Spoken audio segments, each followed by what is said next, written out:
वो जो है एक साजिश के तहत उनको मारा गया कि फैमिली जाती है, फैमिली से भी वो कहते हैं कि हमारे खाने में मिलाया गया जहर। तो पहले भी ये न्यूज़ में चला आ रहा था कि मुख्तार अंसारी के आज कत्ल होगी, कल कत्ल होगा, मीडिया में लगातार न्यूज़ में चला आ रहा था। तो एक नया न्यूज़, एक नया ट्रेंड आने लगा है कि क्या आजम खान के साथ भी ऐसा कुछ होने जा रहा है। मंगरू और डंगरू की जो है इस समय शासन प्रशासन है, वो कुछ भी कर सकते हैं। इस तरह से देखा जाए तो योगी भी तो एक्यूज है, उनको भी सजा होनी चाहिए। क्यों उनको वो अपने केस को विड्रॉ कर लिए? औरंगजेब साहब, आप सुप्रीम कोर्ट के वकील हैं, एडवोकेट हैं। जिस तरह से हत्या जिस तरह से मुख्तार अंसारी के बारे में की मौत हुई है, परिजन कह रहे हैं कि जहर दिया गया, स्लो पॉइजन दिया गया है और जांच की मांग की गई है। हालांकि पोस्टमार्टम हो चुका है। आप क्या कहेंगे इस पर? देखो, जिस तरह से मीडिया का देखो, देश किस पे चलता है? हाँ। देश पर साक्ष्य पे चलता है, लेकिन साक्ष्य किस पे आधारित होता है? मीडिया पे आधारित होती है। हाँ। मीडिया का लगातार जो इंटरव्यू में हम जगह जगह देख रहे हैं, उसमें साफ ये बातें कही जा रही है। हाँ। कि वो जो है एक साजिश के तहत उनको मारा गया है। अब इसके पीछे हम क्या, मैं भी इसको बोलने के मैं भी बोलता हूँ कि हाँ, साजिश के तहत उनको मारा गया। क्योंकि देखो, आज से कल 2 दिन पहले उनका एडवोकेट कहता है कि उनको जो है उनके खाने में जहर मिलाया गया। उनकी फैमिली जाती है, फैमिली से भी वो कहते हैं कि हमारे खाने में मिलाया गया जहर। इसके पहले भी उनके साथ ऐसा कांड हो चुका था। जब जहर मिलाया गया तो फिर तो इससे साफ जाहिर होता है कि जहर कैसे मिला सकता है। वहाँ पे प्रशासन है, सब कुछ है, चुस्त दुरुस्त है और वहाँ पे सब कुछ सुरक्षा है, उसके बाद से भी जहर मिलाया जा रहा। और ये वो जो एक्यूज है, वो अभी आपको अपने आप को बोल रहा है कि हमारे साथ ऐसा हो रहा है। उसका एडवोकेट बोल रहा है, उसकी फैमिली वाले बोल रहे हैं, फिर भी इस पर संज्ञान नहीं लेती है सरकार। तो इसके पीछे क्या आपके साथ? उनके बड़े भाई अफजाल अंसारी जो सांसद है, उन्होंने कहा था कि मुख्तार ने खुद कहा है कि जहर मिलाया गया खाने में। आज से 3 दिन पहले की बात है, लेकिन फिर भी कोई कार्रवाई नहीं और आज उनकी मौत। मुझे तो सबसे बड़ी बात है कि मैं सुप्रीम कोर्ट पे, खासकर हाई कोर्ट और सुप्रीम कोर्ट को मैं ऐसे ही ये कहना चाहूँगा कि देश में सबसे बड़ी न्यायालय क्या है? स्टेट के लिए हाई कोर्ट है और पूरे देश के लिए अगर कोई है तो सुप्रीम कोर्ट है। हमारे पास यही 2 दरवाजे हैं जिसको हम खटखटा सकते हैं। और मुख्तार अंसारी ने इस दोनों दरवाजे को खटखटाया कि हमारे साथ ऐसा हो सकता है, क्योंकि अतीक अहमद के साथ ऐसी घटना होती है। तो अतीक अहमद के साथ घटना होने के बाद से इस न्यायालय को ये जाननी चाहिए थी कि इनके साथ भी ऐसा घटना हो सकता है। क्योंकि पहले भी ये न्यूज़ में चला आ रहा था कि मुख्तार अंसारी के आज कत्ल होगी, कल कत्ल होगा, मीडिया में लगातार न्यूज़ में चला आ रहा था। लेकिन इसको प्रशासन देखने को नहीं तैयार है। अगर प्रशासन नहीं है तो हमारा कोर्ट और न्यायालय कहाँ व्यवस्था है? इसको देखनी चाहिए कि नहीं देखनी चाहिए थी?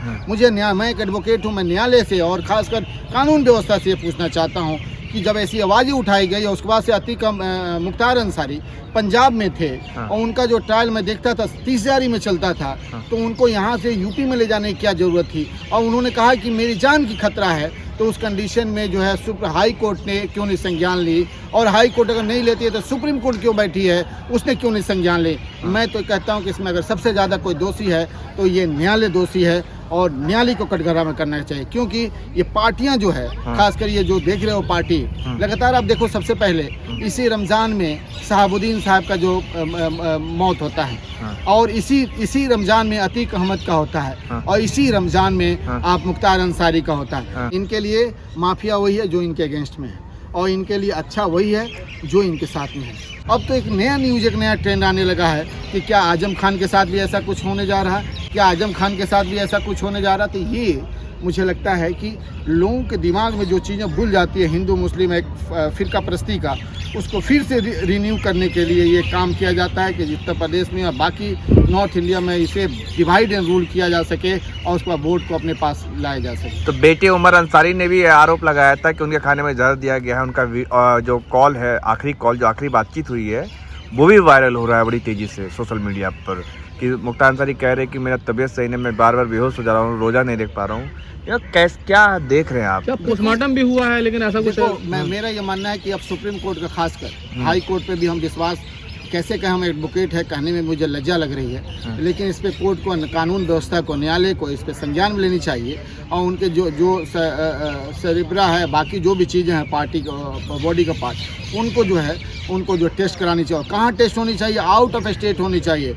मैं तो कहता हूँ आउट ऑफ स्टेट भी ना हो, ये आउट ऑफ इंडिया होनी चाहिए। क्योंकि इस समय सब जो है मंगरू और डंगरू की जो है इस समय शासन प्रशासन है, वो कुछ भी कर सकते हैं। इसलिए मैं कहता हूं कि आउट ऑफ स्टेट ही नहीं, आउट ऑफ इंडिया इसकी जांच होनी चाहिए और जो लोग इसमें मुलविस हैं उनके ऊपर सख्त से सख्त सजा देनी चाहिए और उनको फांसी की सजा देनी क्या आप स्टेट कह रहे हैं आप, तो क्या आपको शंका है कि स्टेट सरकार जो है इसमें मुलविस हो सकती है? नहीं, जब उसके घर वाले फैमिली मेंबर, उसके एडवोकेट जो थे, वो ये कह रहे हैं कि ये साजिश में कोई मुलविस है, और हमारे एडवोकेट कहते हैं कि मेरे क्लाइंट के साथ ऐसा ऐसा किया है।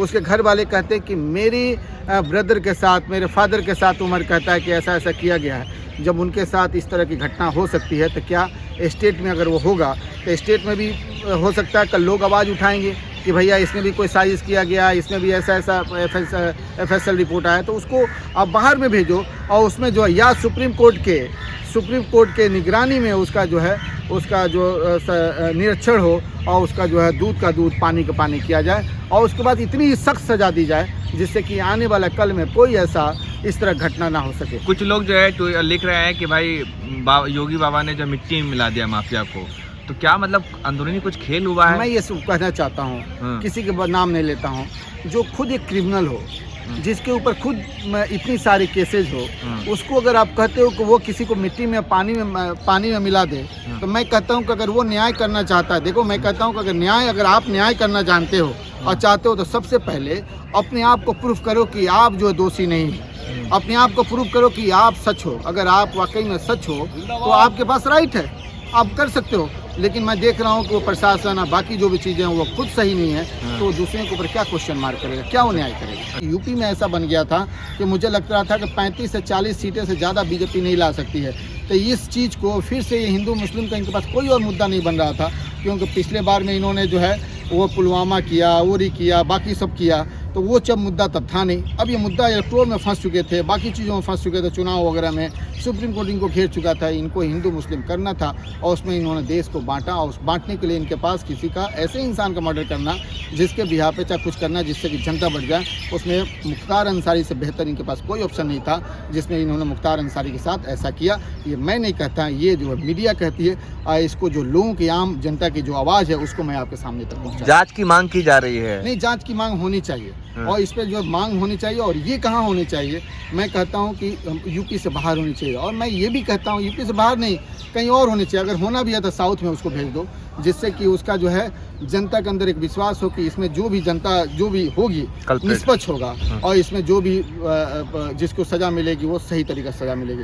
नहीं तो आप दे दोगे गुजरात में भेज दोगे, वही लिपापोजी क्या बोलते हैं जो गुजरात दंगा वाला जो है वो वाला कहानी वहाँ बन जाएगी। तो इस तरह नरोदा पाटिया जैसे कहानी बन जाएगा। तो इस तरह के नहीं, आप उसको भेजो, आपको भेजना है तो जिसमें बीजेपी नहीं, अदर देन बीजेपी स्टेट, वहाँ भेजो। अब ये चुनावी खेल है, ये पूरा चुनावी खेल है, और चुनावी खेल में एक उस बंदे का आपने मर्डर किया है जिसका नाना उस्मान ब्रिगेडियर, और उस ब्रिगेडियर उस्मान जिसको नौशेरा का शेर बोला जाता है, पाकिस्तान से कश्मीर को छीना जिसने स्नेच किया, उसके जो है क्या बोलते हैं नाती को तुमने मार दिया। आपने जो है उसको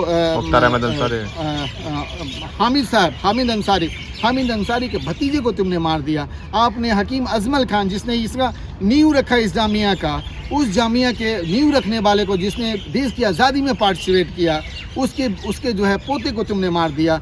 आप जो है अगर हमीद साहब को देखा, बीर अब्दुल हमीद, उसके जो तुमने भतीजे को मार दिया। आपने जो है एक स्वतंत्रता सेनानी की फैमिली को जिसने इस देश को आज़ाद करने के लिए, देश को पाकिस्तान से छीनने के लिए अपने आप को क्या से क्या किया। आपने बीर अब्दुल हमीद के बारे में पढ़ा होगा, ब्रिगेडियर उस्मान के बारे में पढ़ा होगा।